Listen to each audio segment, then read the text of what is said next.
100% job గ్యారంటీతో ISTTM business school admissions open. నమస్తే, నేను Keshav. Welcome to Suman TV. తెలంగాణలో రాజకీయ ముఖ చిత్రం మారిపోతుంది. ఆపరేషన్ ఆకర్ష్ అనేటువంటిది ఇప్పటివరకు ప్రకటనలకు మాత్రమే పరిమితమైనటువంటి అంశం. ఇక ఆచరణలో కూడా పెట్టేశారు తెలంగాణ సీఎం రేవంత్ రెడ్డి. నిన్నగాక మొన్న 6 ఎమ్మెల్సీలని ఒకేసారి కాంగ్రెస్ పార్టీలో తీసుకొచ్చారు. ఇప్పుడు ఒక్కొక్కరుగా బీఆర్ఎస్ పార్టీ ఎమ్మెల్యేలు కూడా పార్టీలు మారుతున్నటువంటి పరిస్థితి.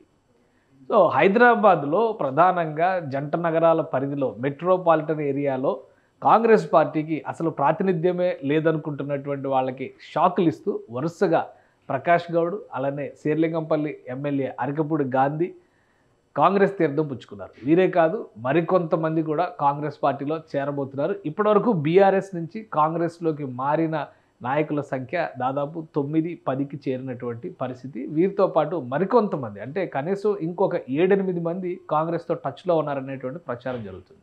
అసలు తెలంగాణ అసెంబ్లీలో ఈ చేరికల తర్వాత ముఖ చిత్రం ఏ విధంగా మారుతుంది, తెలంగాణ ఎన్నికల ఫలితాల తర్వాత ఉన్నటువంటి నంబర్స్ ఏంటి, తాజాగా ఉన్నటువంటి నంబర్స్ ఏంటి, ఒకసారి విశ్లేషించేటువంటి ప్రయత్నం చేద్దాం. 2023 నవంబర్-డిసెంబర్లో జరిగినటువంటి ఎన్నికల ఫలితాల్లో తెలంగాణలో వచ్చినటువంటి ఫిగర్స్ ఇవి. కాంగ్రెస్ పార్టీ 64 సీట్లు గెలిస్తే బీఆర్ఎస్ పార్టీ 39 సీట్లు గెలిచింది, బీజేపీ 8 సీట్లు గెలిచింది, ఎంఐఎం 7, సిపిఐ 1. సిపిఐ కాంగ్రెస్ మిత్రపక్షాలు కాబట్టి 65 స్థానాలతో కాంగ్రెస్ ప్రభుత్వం తెలంగాణలో ఏర్పడింది. ఇది కాంగ్రెస్ అండ్ తెలంగాణలో ఉన్నటువంటి పార్టీల ముఖ చిత్రాలు. అయితే ఇప్పుడు జరిగినటువంటి చేరికల తర్వాత కాంగ్రెస్ పార్టీ నంబర్స్ ఇప్పుడు 75కి చేరినటువంటి పరిస్థితి. అంటే 65 స్థానాలు మిత్రపక్షంతో కలిపి 65 స్థానాలు అనుకున్నటువంటి కాంగ్రెస్ పార్టీ ఇప్పుడు 10 స్థానాలు ప్లస్లోకి వెళ్ళినటువంటి పరిస్థితి ఉంది. ఎవరెవరు పార్టీలో చేరారు, అలానే అసెంబ్లీలో ఈ బలాబలాలు ఏ విధంగా మారాయి, ఈ అంశాన్ని ఒకసారి విశ్లేషిద్దాం. ప్రస్తుతం కాంగ్రెస్ పార్టీకి సంబంధించినటువంటి నంబర్స్.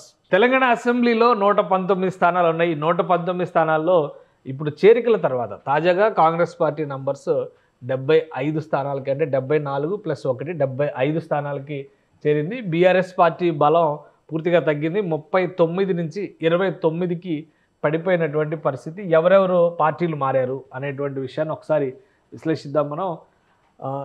చంద్రశేఖరరావు గారి సారథ్యంలో 2023 ఎన్నికలను ఎదుర్కొన్న తర్వాత బీఆర్ఎస్ పార్టీ 39 స్థానాలు గెలిచింది. 39 స్థానాల్లో బీఆర్ఎస్ పార్టీ నుంచి కాంగ్రెస్లో చేరినటువంటి నాయకులు నిజామాబాద్ నుంచి చూస్తే బాన్సువాడ పోచారం శ్రీనివాసరెడ్డి మాజీ స్పీకర్, ఆయన పార్టీ మార్చారు. సో బీఆర్ఎస్ పార్టీ నుంచి కాంగ్రెస్లో చేరారు. ప్రస్తుతం కాంగ్రెస్ కండువా కప్పుకున్నారు కాబట్టి కాంగ్రెస్గా ఈయనని కాంగ్రెస్ పార్టీ అభ్యర్థిగానే, ఈయన ఎమ్మెల్యేగానే ఈయన గుర్తించాల్సినటువంటి పరిస్థితి ఏర్పడుతుంది. ఆ తర్వాత జగిత్యాల్లో డాక్టర్ సంజయ్ కుమార్ పార్టీ మారారు. బీఆర్ఎస్ పార్టీ టికెట్ మీద గెలిచారు, కానీ కాంగ్రెస్ కేటగిరీలోకి వచ్చినటువంటి పరిస్థితి. అలానే ఇంకా మిగతా నియోజకవర్గాల్లో ఒకసారి పరిశీలిద్దాం. బీఆర్ఎస్ గెలిచినటువంటి స్థానాల్లో హైదరాబాద్ చుట్టుపక్కల ఉన్నటువంటి నియోజకవర్గాలు. రాజేంద్రనగర్ నియోజకవర్గం నుంచి గెలిచినటువంటి ప్రకాష్ గౌడ్ బీఆర్ఎస్లో జాయిన్ అయ్యారు. సో కాంగ్రెస్ పార్టీ బీఆర్ఎస్ నుంచి కాంగ్రెస్ పార్టీలో చేరారు. సో కాంగ్రెస్ పార్టీకి మారినట్టుగానే చూడాలి. అలానే అరకపూడి గాంధీ, ఇవన్నీ కూడా హైదరాబాద్ సిటీకి, అంటే హెచ్ఎండిఏ పరిధి లేదా గ్రేటర్ హైదరాబాద్ పరిధిని మనం చూడాల్సి ఉంటుంది. ఇటు రాజేంద్ర నగర్ నుంచి ఒక చేరిక, శేర్లింగంపల్లి అరకపూడి గాంధీ నుంచి తాజా చేరిక, అలానే చేవెళ్ళ, ఇది కూడా హైదరాబాద్ను ఆనుకుని ఉన్నటువంటి నియోజకవర్గం, కాళే యాదయ్య పార్టీ మారారు. సో ఇప్పటి వరకు చూస్తే కనుక 5 ఎమ్మెల్యేలు లెక్క కనిపిస్తుంది ఇక్కడ వరకు.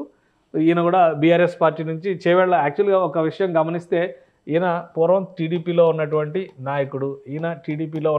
నాయకుడు, వీళ్ళందరూ కూడా గతంలో బీఆర్ఎస్ పార్టీ చేసినటువంటి ఆపరేషన్ ఆకర్ష్లో భాగంగా బీఆర్ఎస్లో చేరారు.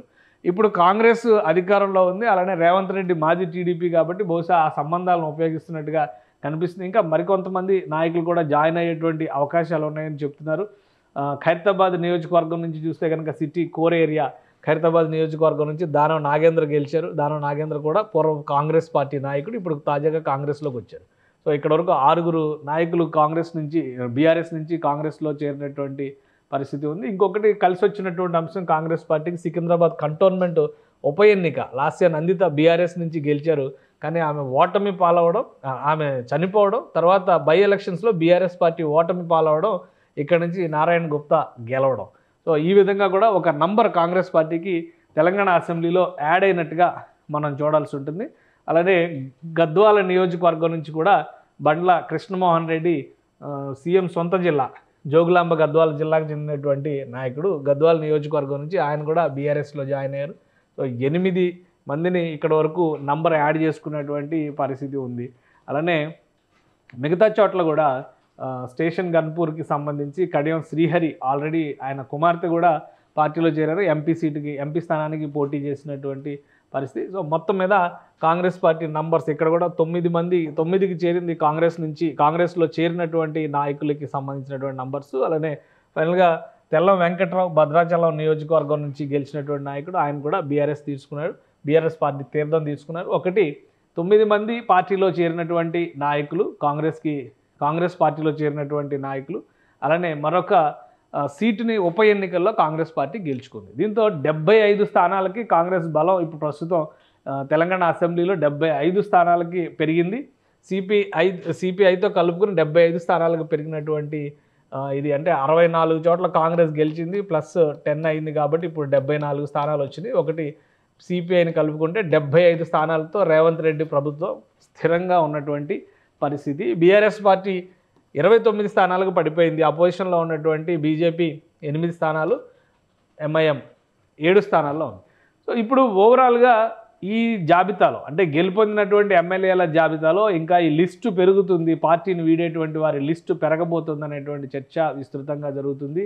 ఎందుకంటే హైదరాబాద్ని ఆనుకుని ఉన్నటువంటి నియోజకవర్గాల్లో చాలామంది ఎమ్మెల్యేలు కాంగ్రెస్ తీర్థం పుచ్చుకోవడానికి సంసిద్ధంగా ఉన్నట్టుగా సమాచారం అందుతుంది. అటు ఎల్బీ నగర్ నుంచి ఉన్నటువంటి సుధీర్ రెడ్డి కావచ్చు, ఇటు మల్కాజ్గిరి నుంచి ఉన్నటువంటి వివేకానంద కావచ్చు, అలానే ఆల్రెడీ మల్లారెడ్డి ఫ్యామిలీ కాంగ్రెస్లో చేరడానికి పదే ప్రయత్నాలు చేసినా కానీ అక్కడి నుంచి వ్యతిరేకత వస్తున్నటువంటి పరిస్థితి. సో ఈ జాబితా కూడా మరొక 8 నుంచి 10 స్థానాలకి అంటే బీఆర్ఎస్ పార్టీలో ఉన్నటువంటి మరొక 8 నుంచి 10 మంది ఎమ్మెల్యేలు బీఆర్ఎస్ పార్టీని వీడి కాంగ్రెస్లో చేరబోతున్నారనేటువంటి సమాచారం అయితే వస్తుంది.